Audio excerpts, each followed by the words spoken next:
Alright everybody, this is a video that I hope the audio issues are not going to be a problem with, but I make no guarantees, because it seems kind of come and goes. Alright, so as you can see, we are in the middle of a FF7 farming where we have all 4 of the FF7 characters working together here, a sight to behold, as well as Big Mama Helena looking after all of the brand new units, making sure that they are not dying, deadsies, deadwood. This is a mid-tier difficulty because my units are not, maxed yet, so you gotta look after them a little bit. But also, I don't think we really need a high-level difficulty. But the point of this video is that now it's been a fair amount of time that I've had access to these characters, that I've tried out their move kits, that I've tried out their powers, that I've been leveling them, working with them, putting them in different teams, hearing other people's in my clan/guilds opinions about them, and I kind of have a re-evaluation of the FF7 characters because, some people have said, well, Umbra, you probably made mistakes about it. Yeah, early impressions are just that. It's like, people are like, why don't you have all the characters maxed from day one of them coming out? And it's like, I don't know, why aren't you paying me more money to be able to do that? Ugh. But regardless of SAS, it is kind of hard to sometimes know because even if we do have the data on WOTV and WOTV is really great for giving us that stuff, it's kind of hard to know how a unit will really perform except until we see their AI. Because a lot of the time you have characters on auto, a lot of times you have, for guild stuff, they are just using their AI, and AI is a big portion that is not covered in WOTV, and that's just something to really, I think about going forward.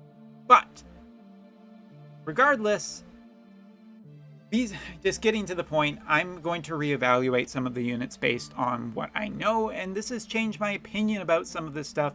And again, take it with a grain of salt, because if your account is heavily based towards ice, I think there's a character here that's probably going to be better than the one I am overall recommending, but these are my overall count recommendation. Alright, first of all, let's talk about Cloud and Tifa. They came first, and they made a strong impression. And honestly, Cloud, during my review, I think some people thought that, oh, Umbra sounds really down on Cloud, like he's not worth it. Not it at all, as a matter of fact. I think that Cloud is very, very much worth it. It's just that I don't think he ended up being quite as exciting as I wanted him to be. I wanted him to be a Yuna in terms of reshaping the game, and he didn't do that, but he has, I think I also just thought, well, he's DPS, he's competent, he has a lot of defense piercing, and all of that is really, really strong and really, really good, but it's just not really exciting, and I wanted that AP ability to be exciting. My time with Cloud has greatly improved my opinion of him. As a matter of fact, I think he's probably easily the strongest of the 4, not just considering the fact that Guard Scorpion and the Guard Scorpion Vision card ended up being his, and he got a very unique weapon, a great sword that ups not only slash damage, but thunder damage too. It just all kind of works out really well to being Cloud, getting a lot of value off of the current event. And that shouldn't be too surprised. He is a main character, and it's good to see them highlighting main characters as such. But what really has impressed me is the fact that Cloud is a pretty damn good support unit, too. Like, talking about Cloud, I mean, he has chaining, he has sure hits, and I think I undervalued his overall AP ability, because on a team of well-statted units with good equipment that have pretty good luck, there's a surprising number of criticals, and Cloud's AI is very good about going towards others at the start of battle, providing that there isn't like an enemy relatively close that he can beat up. He's very good at using his ability that ends up doing the AP critical regeneration, and that has been very valuable on other units. It goes a long way in the broad sense of an entire team. If you could get it on all 5 units in a team, that's just bananas and nuts. So yeah, Cloud, I don't think I evaluated him as strongly as I did, but definitely him getting as much support as he had has put him into what I would say basically the best new account character possible. So much defense penetration. I think he's just good in farm content. I think that he is also very, very strong in interpersonal content, and I think he is somehow a pretty decent support, and his reflex triggers a good amount of the time. So, yeah, I really do. My evaluation of Cloud has definitely gone up. Talking about Tifa for a second, this is, again, I preface this with the fact that some people are going to say, oh, he hates Tifa. Not true. I think that Tifa is still an incredibly strong unit and an incredibly high value unit. She has wind-based chaining, and the wind element already had wind-based chaining. So that paints the picture that Tifa could end up being a very strong chainer. And really all wind is missing is just a really strong finisher. And I think that could be in the future. I don't know. But my time with Tifa, as well as listening to some other people who have been testing Tifa with more evasion-based builds, the evasion-based build is essentially, feels like at this point, a meme. Evasion would go a long way to get a brand new piece of equipment that is a very strong piece of evasion. It doesn't also help, or it doesn't help too, that Cloud has sure hit abilities, and there are still a lot of sure abilities around. Even if I just haven't found Tifa to be really too much dodgy in my experience, and certainly not as dodgy in like arena-based content too.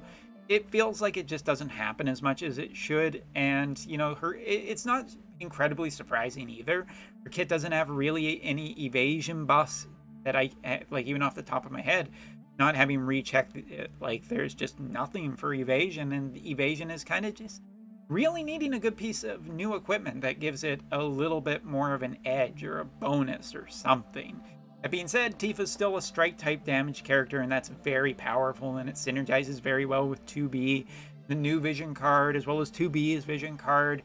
Like, honestly, the strongest thing, and there's her dodging, so of course she's doing that when I'm recording my video, but these are also lower tier enemies. That might be a...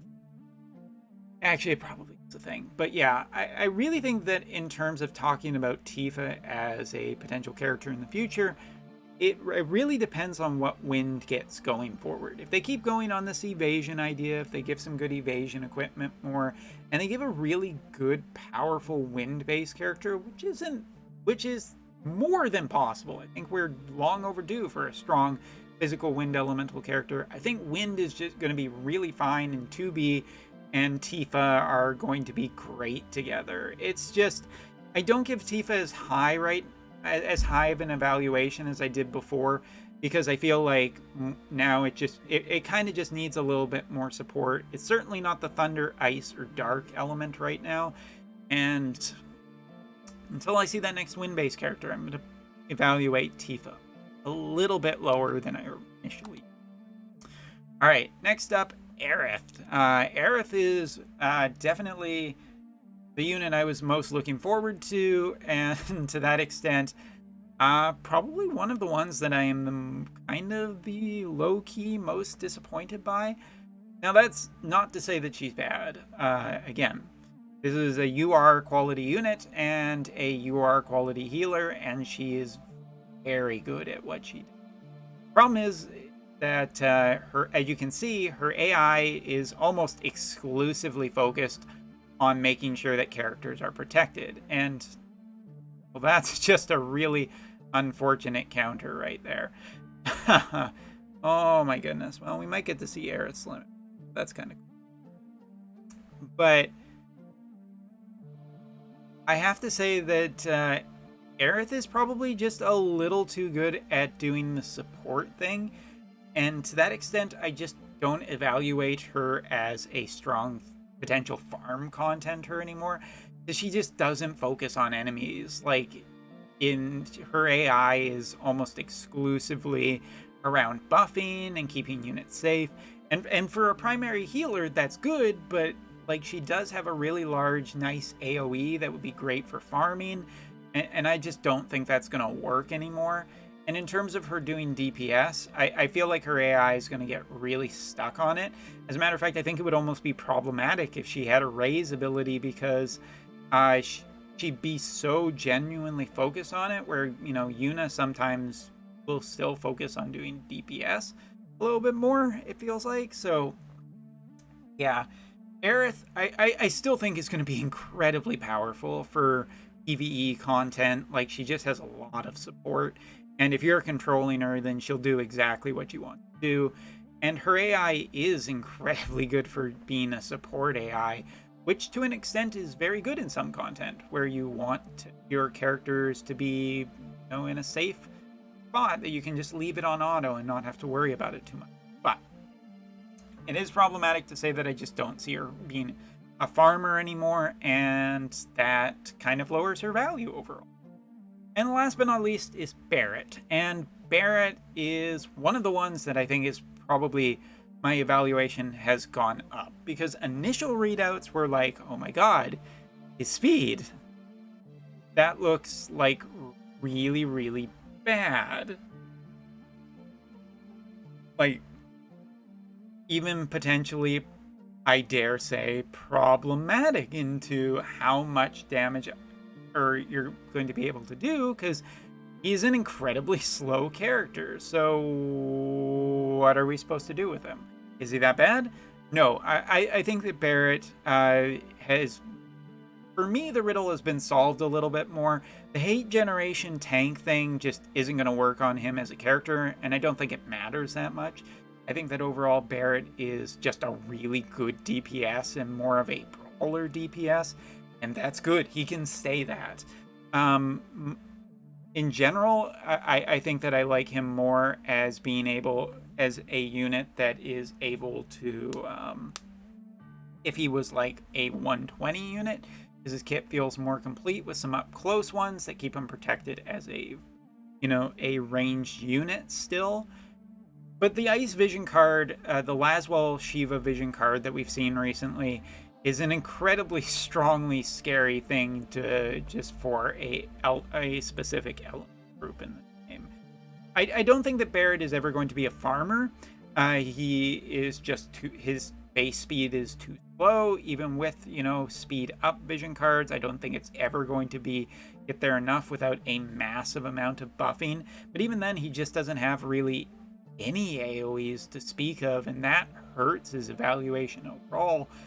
But interpersonal content-wise, or potentially hard difficulty content, he's got debuffs, he's got buffs, and again, that vision card is just really, really strong, and putting him on a missile-based attack team with Frederica or the likes, or even Cloud, is a very strong eval, or it has essentially upped my overall opinion of Barrett considerably.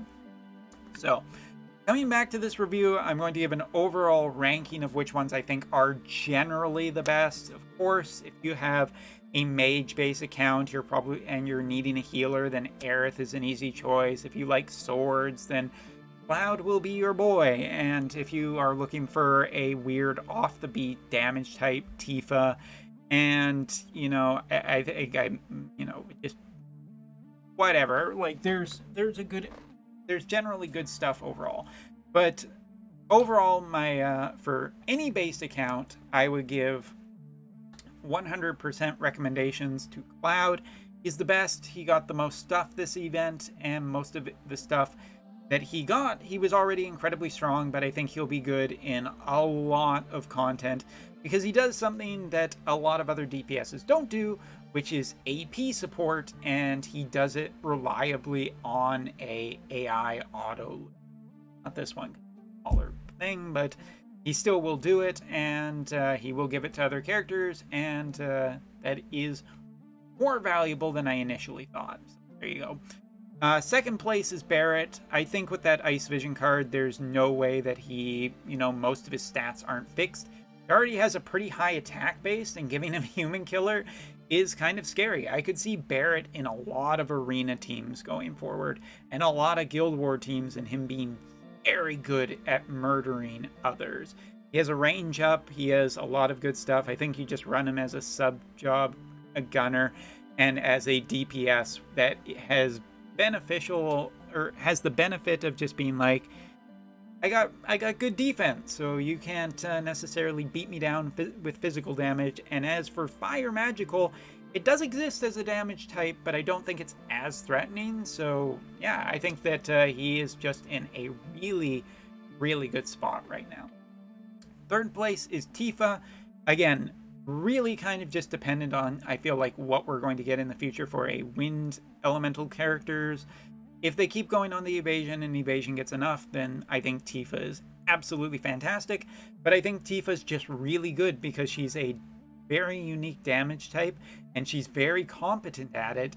I just want to see more support for strike and wind before I give it a bigger thumbs up. But Tifa's also a get the first copy of the unit, so that is always going to up her evaluation. And last but not least, unfortunately, is Aerith in last place. I think she is great in very specific content, and that content is specifically against other magic-based enemies, which I think there are a lot of those out there. Leviathan was a very recent raid that was a magical damage-based raid, and I think there are going to be plenty of PvE content where she will be invaluable in keeping your guys alive, and potentially setting up auto-based teams where the overall setup is pretty dangerous to just leave auto, and her AI is just going to keep all of your units protected. Great, and maybe sometimes use yes, but that is a problem. She can't be essentially a farmer at this point. I feel like that evaluation is completely out the window, at least in the progenitive sense of just like, I would rather put, units like Ildira. I would rather put, Black Witch Helena. I would rather use all of those kind of units for farming way before Aerith. But if the farming content was a little bit tougher, maybe she would just fit in. Oh.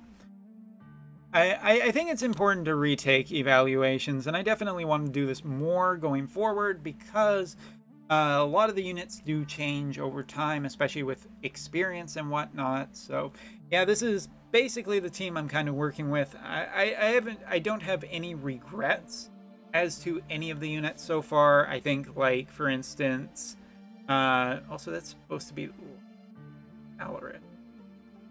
I don't know, it got switched at some point, I guess. But yeah, overall, I think that all of the units are really great for a lot of different accounts, and I don't think you can go wrong with any of these units. But yeah, if you're a brand new account or you're just looking for the highest value, that's definitely Cloud or Barrett. If you're looking for something more unique, that would be Tifa or Aerith. But a great batch of units, sure, that has not changed. Anyway, thanks for watching. Take care, and I'll see you in the next video, whatever that is.